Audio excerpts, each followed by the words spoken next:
Este é o canal Sérgio Azevedo pela Vida. Vamos ver hoje o Encontro com Kardec número 13. Mas antes de qualquer coisa, não esqueça, dá aquela clicada na mãozinha para dar um like, porque é assim que o YouTube entende que você está gostando e pode espalhar para outras pessoas.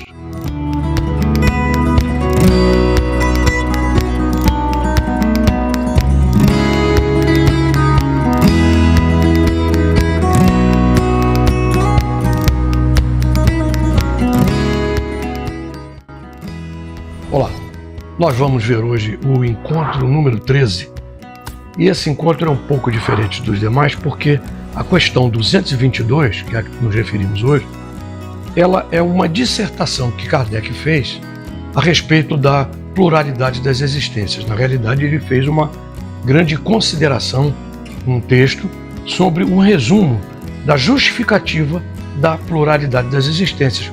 Por que que a doutrina espírita entende que esta é a filosofia correta, essa é a definição correta da reencarnação. Antes de começar passar o vídeo, nós vamos fazer a nossa prece inicial e vocês reflitam e acompanhem.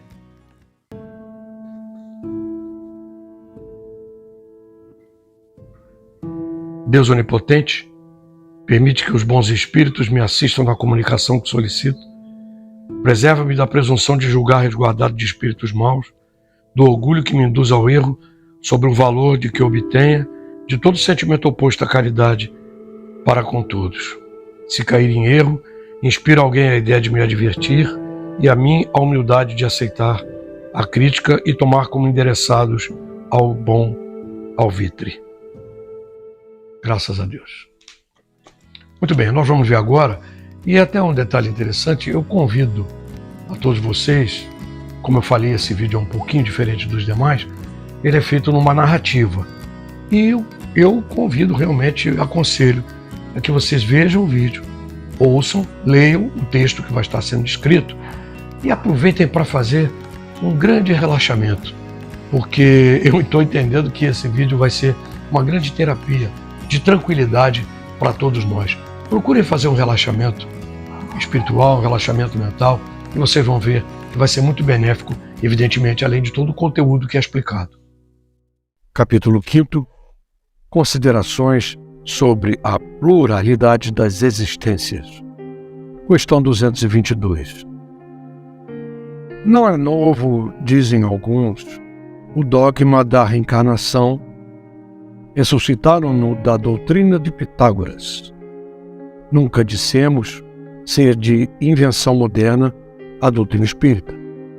Constituindo uma lei da natureza, o espiritismo há de ter existido desde a origem dos tempos e sempre nos esforçamos por demonstrar que dele se descobrem sinais na antiguidade mais remota. Pitágoras, como se sabe, não foi o autor do sistema da metempsicose. Ele o colheu dos filósofos indianos e dos egípcios que o tinham desde tempos imemoriais. A ideia da transmigração das almas formava, pois, uma crença vulgar, aceita pelos homens mais eminentes. De que modo adquiriram? Por uma revelação ou por uma intuição? Ignoramo-lo. Seja, porém, como for, o que não padece dúvida é que uma ideia não atravessa séculos e séculos, nem consegue impor-se às inteligências de escola, se não contiver algo de sério.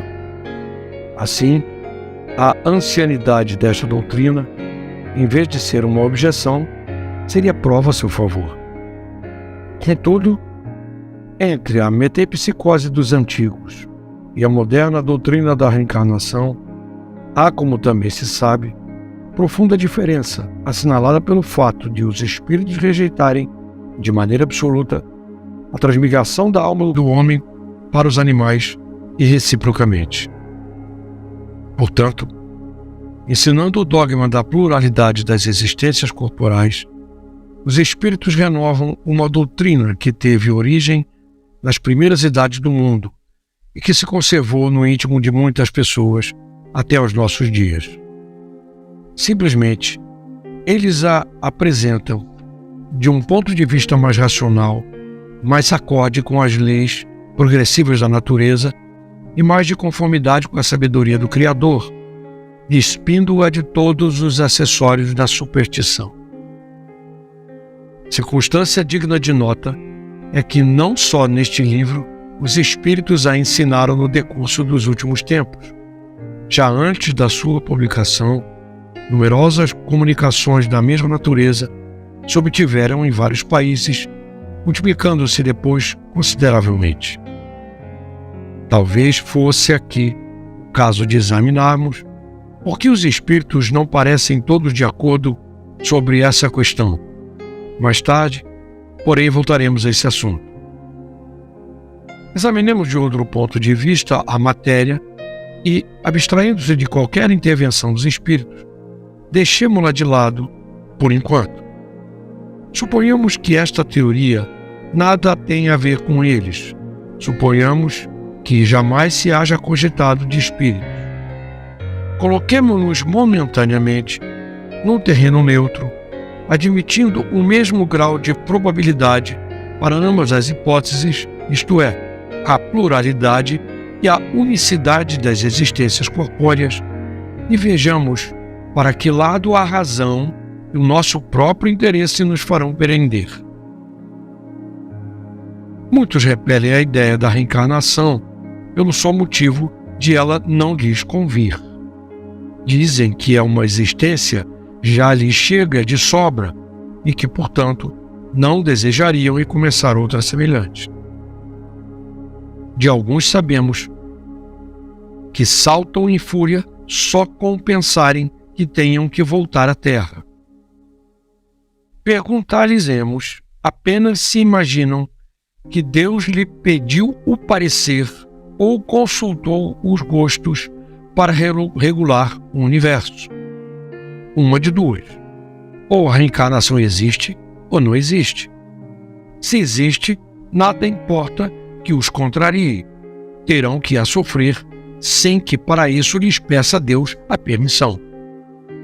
Afiguram-se-nos os que assim falam um doente a dizer: sofri muito hoje bastante, não quero sofrer mais amanhã. Qualquer que seja o seu mau humor, não terá por isso que sofrer menos no dia seguinte, nem nos que se sucederem, até que se ache curado.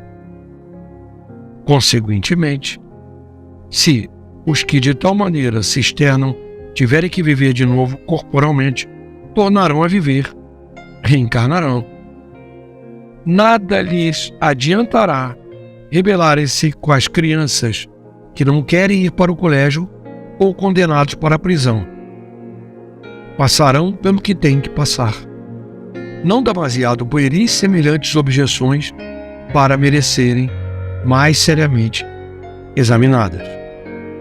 Diremos, todavia, aos que as formulam que se tranquilizem que a doutrina espírita, no tocante à reencarnação, não é tão terrível como a julgam, que, se as houvessem estudado a fundo, não se mostrariam tão aterrorizados.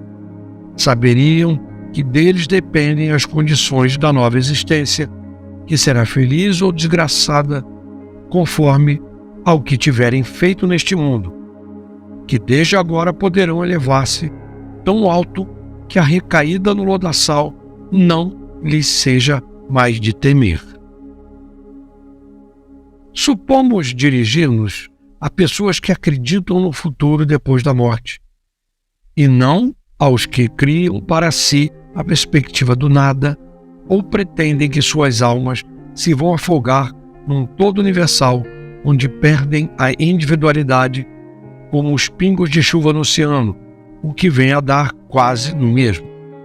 Ora, pois, se credes num futuro qualquer, certo não admitis que ele seja idêntico para todos, porquanto, de outro modo, qual a utilidade do bem? Por que haveria o homem de constranger-se? Por que deixaria de satisfazer a todas as suas paixões, a todos os seus desejos, embora às custas de outrem, uma vez que, por isso, não ficaria sendo melhor nem pior? Credes, ao contrário, que esse futuro será mais ou menos ditoso ou inditoso, conforme ao que houver desfeito durante a vida, então desejais que seja tão afortunado quanto possível, visto que há de durar pela eternidade, não?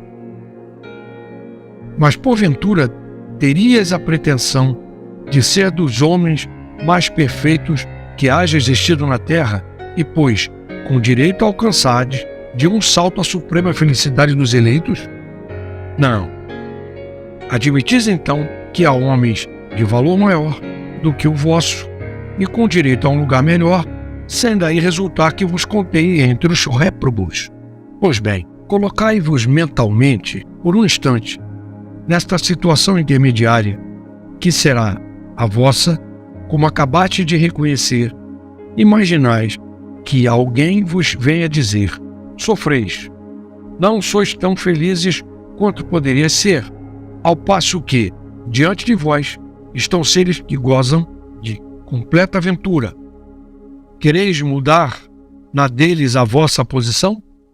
Certamente respondereis: que devemos fazer?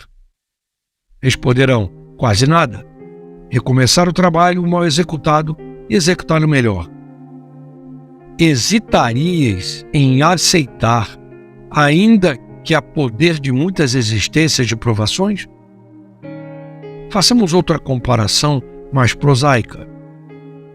Figuremos que um homem que, sem ter chegado à miséria extrema, sofre, no entanto, privações por escassez de recurso, e esse viessem dizer: aqui está uma riqueza imensa de que podes gozar. Para isto, só é necessário que trabalhes arduamente durante 1 minuto. Fosse ele o mais preguiçoso da terra, que sem hesitar diria: trabalhemos 1 minuto, 2 minutos, 1 hora, 1 dia se for preciso. Que importa isso, desde que me leve a acabar os meus dias de fartura?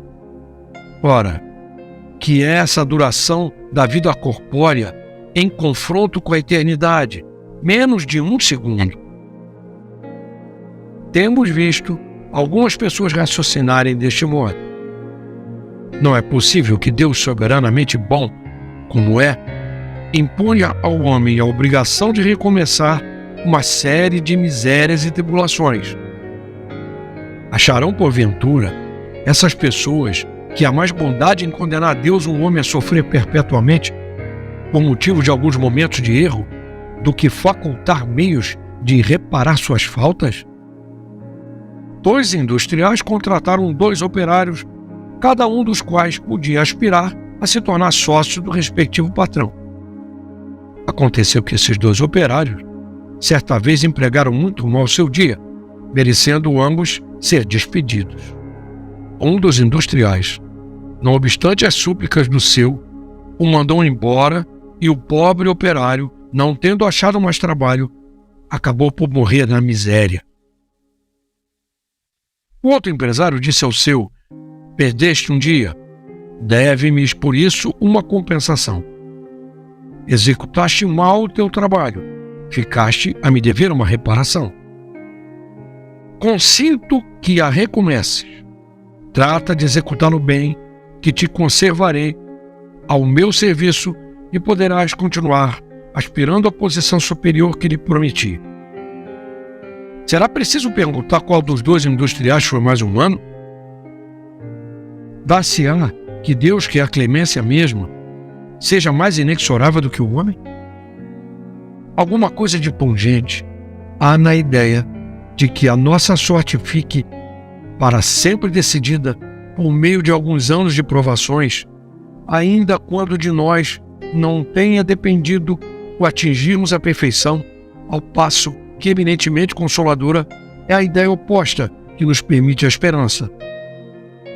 Assim, sem nos pronunciarmos pró ou contra a pluralidade das existências, sem preferirmos uma hipótese à outra, declaramos que, se aos homens fosse dado escolher, ninguém quereria o julgamento sem apelação.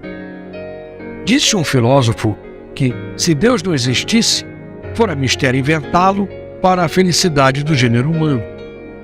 Outro tanto se poderia dizer da pluralidade das existências. Mas conforme atrás ponderamos, Deus não nos pede permissão nem consulta aos nossos gostos.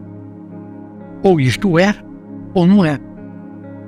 Vejamos de que lado estão as probabilidades e encaremos de outro ponto de vista o assunto unicamente como estudo filosófico, sempre abstraindo do ensino dos espíritos. Se não há reencarnação, não há evidentemente uma existência corporal.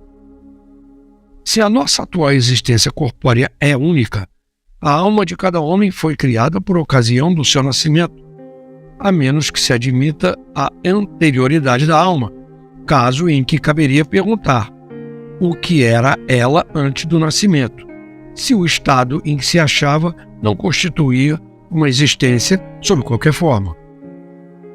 Não há meio termo. Ou a alma existia, ou não existia antes do corpo. Se existia, qual a sua situação? Tinha ou não consciência de si mesmo? Se não tinha, é quase como se não existisse. Se tinha individualidade, era progressiva ou estacionária. Num ou outro caso, a que grau chegara ao tomar o corpo, admitindo de acordo com a crença vulgar que a alma nasce com o corpo ou o que vem a ser o mesmo que estamos antes de encarnar, só dispõe de faculdades negativas, perguntamos: por que mostra a alma aptidões tão diversas, independentes das ideias que a educação lhe fez adquirir? De onde vem a aptidão extranormal que muitas crianças em ter a idade revelam para esta ou aquela arte, para esta ou aquela ciência, enquanto outras se conservam inferiores ou medíocres durante a vida toda? Donde uns as ideias inatas ou intuitivas e noutros não existem. Donde certas crianças o instinto precoce que revela para os vícios ou para as virtudes os sentimentos inatos de dignidade ou de baixeza, constatando com o meio em que elas nasceram. Porque, abstraindo-se da educação, os homens são mais adiantados do que outros. Porque há selvagens e homens civilizados. Se tomardes de um menino otentonte, recém-nascido, e o educardes como um dos nossos melhores liceus, fareis dele algum dia um Laplace, um Newton? Qual a filosofia ou a teosofia capaz de resolver esses problemas? É fora de dúvida que ou as almas são iguais ao nascerem ou são desiguais. Se são iguais, por que entre elas tão grande diversidade de aptidões? Dir-se-á, isso depende do organismo. Mas então achamo-nos em presença da mais monstruosa e imoral das doutrinas. O homem seria simples máquina, joguete da matéria, que deixaria de ter a responsabilidade de seus atos, pois que poderia atribuir tudo às suas imperfeições físicas. Se as almas são desiguais, é que Deus as criou assim. Nesse caso, porém, por que a inata superioridade concedida a algumas?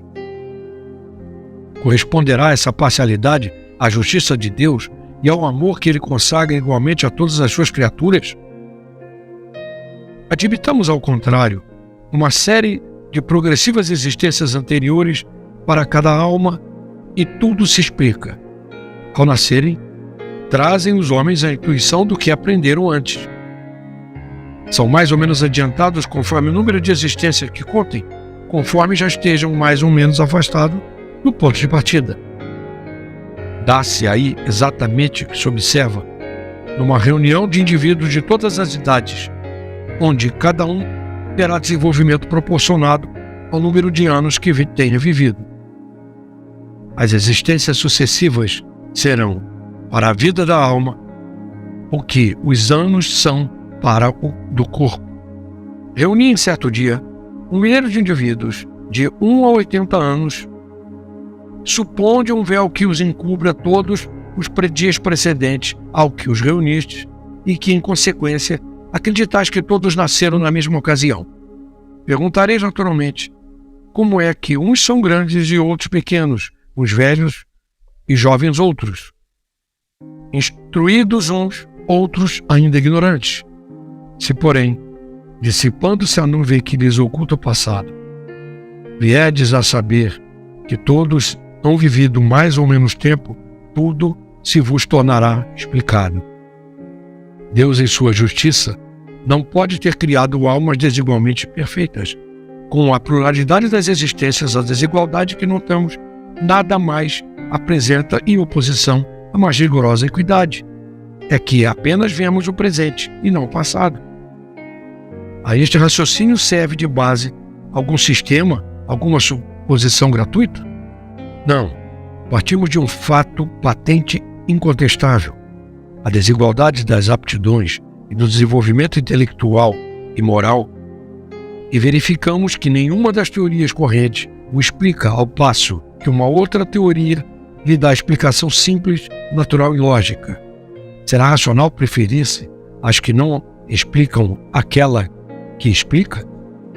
À vista da sexta interrogação acima, dirão naturalmente que o Otentonte é de raça inferior. Perguntaremos, então, se o Otentonte é ou não é um homem?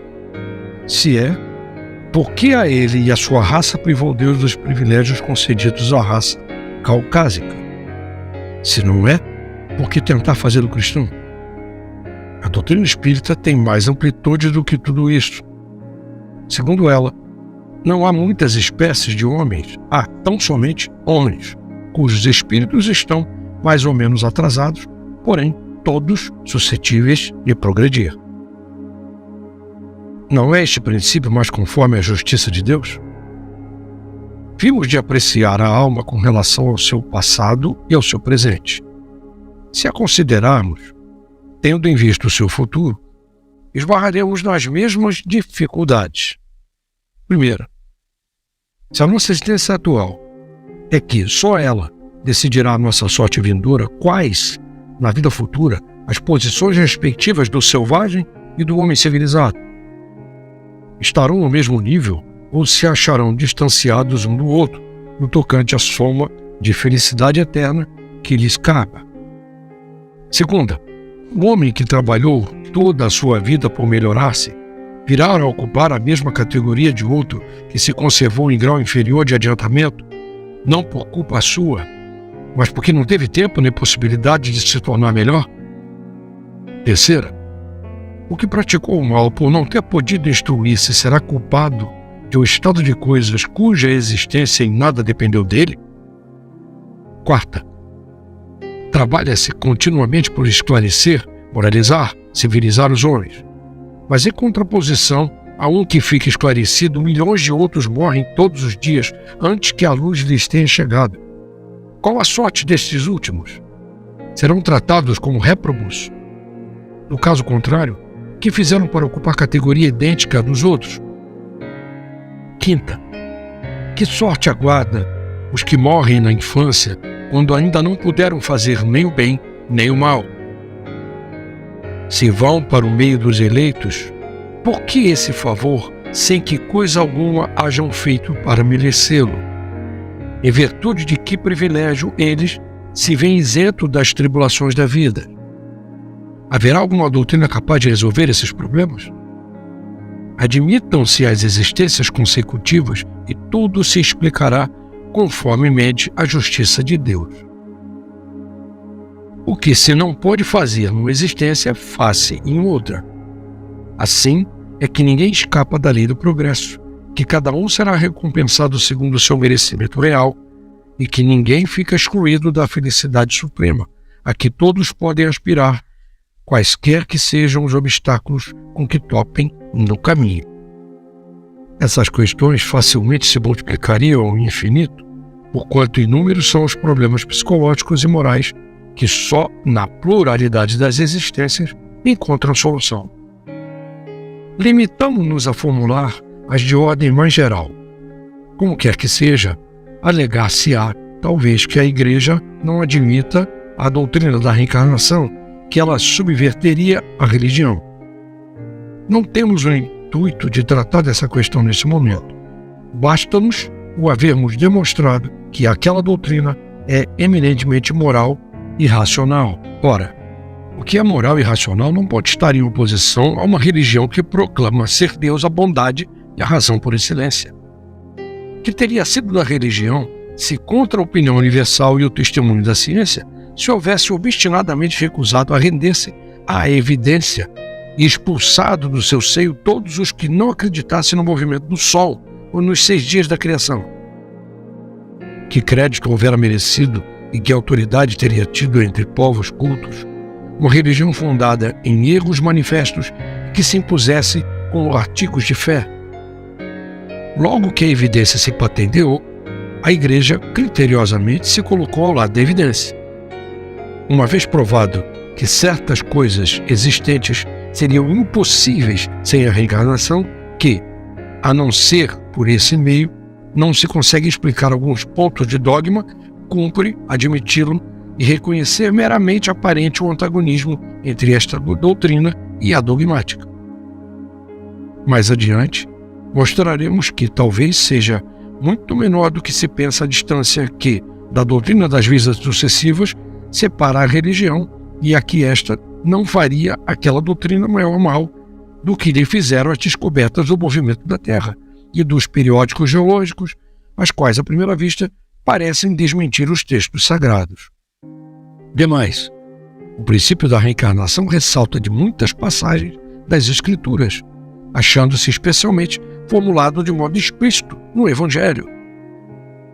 Como diz, quando desciam da montanha, depois da transfiguração, Jesus lhes fez essa recomendação: não faleis a ninguém do que acabastes de ver, até que o Filho do Homem tenha ressuscitado dentre os mortos. Perguntaram-lhe então os discípulos: por que dizem os escribas ser preciso que primeiro venha Elias? Respondeu-lhe Jesus: é certo que Elias há de vir e que restabelecerá todas as coisas, mas eu vos declaro que Elias já veio e eles não o reconheceram e o fizeram sofrer como entenderam. Do mesmo modo darão a morte ao Filho do Homem.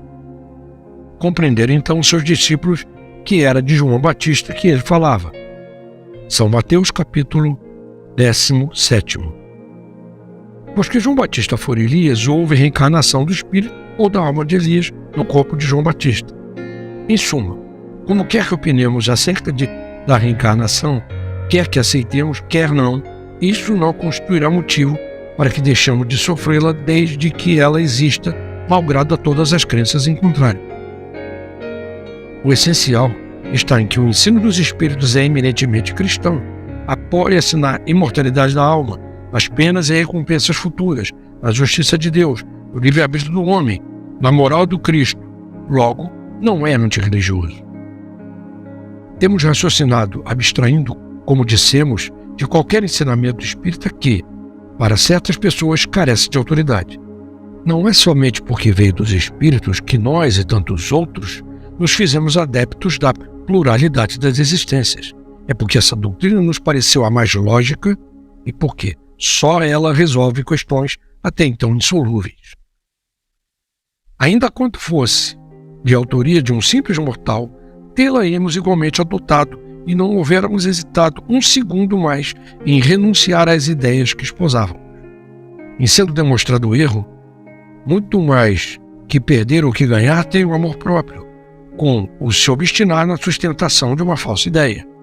Assim também tê-la-emos repelido, mesmo que provindo dos espíritos, se nos parecer contrária à razão, como repelimos muitas outras, pois sabemos por experiência que não se deve aceitar cegamente tudo o que venha deles, da mesma forma que não se deve adotar às cegas tudo o que procede dos homens.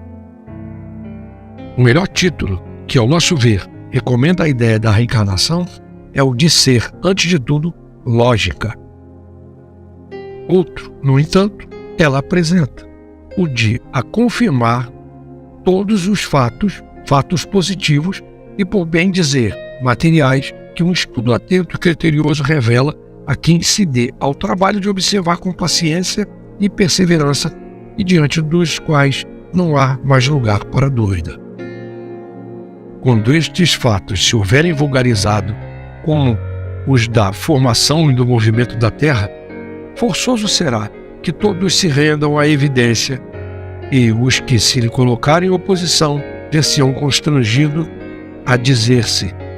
Reconhecemos, portanto, em resumo, que só a doutrina da pluralidade das existências explica o que, sem ela, se mantém inexplicável, que é altamente consoladora e conforme à mais rigorosa justiça que constitui para o homem a âncora da salvação de Deus, por misericórdia, lhe concedeu. As próprias palavras de Jesus não permitem dúvida a tal respeito. Eis o que se lê no Evangelho de São João, capítulo 3. Respondendo a Nicodemos, disse Jesus: em verdade te digo que, se um homem não nascer de novo, não poderá ver o reino de Deus. Disse-lhe Nicodemos: como pode um homem nascer, se já estando velho? Pode tornar ao ventre de sua mãe para nascer segunda vez? Respondeu Jesus: em verdade te digo que se o homem não renascer da água e do Espírito, não poderá entrar no reino dos céus. O que é nascido da carne é carne, e o que é nascido do Espírito é Espírito. Não te admires de que eu tenha dito: é necessário que torneis a nascer.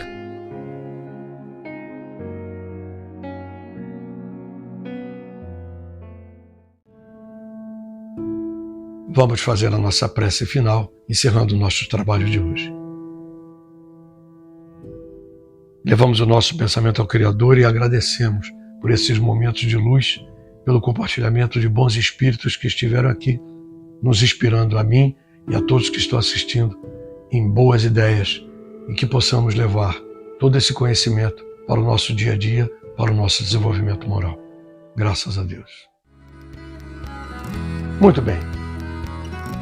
Eu acho que eu entendo que o vídeo também funcionou como um certo relaxamento. Pelo menos para mim, eu tenho certeza que sim. Obrigado por estarem até aqui, estar vendo o vídeo, estar acompanhando o encontro com Kardec. Como eu sempre digo, procura tirar um dia na semana que possa fazer esse estudo. Eu acho que vai ser benéfico dessa maneira, eu entendo que sim. Não esqueça de deixar o joinha, aquela mãozinha lá, clicar para dar um like, para todo mundo poder entender, o YouTube entender que todos estão gostando. E se você achar que deve, comente, faça alguma da sua opinião ou alguma dúvida que tenha ficado e compartilhe com seus amigos, para que todos possam ter acesso a essa doutrina maravilhosa, que é a doutrina dos Espíritos. Eu espero que estejam comigo na próxima semana, onde vamos aqui nos encontrar no Encontro com Kardec, número 14. Fique na paz.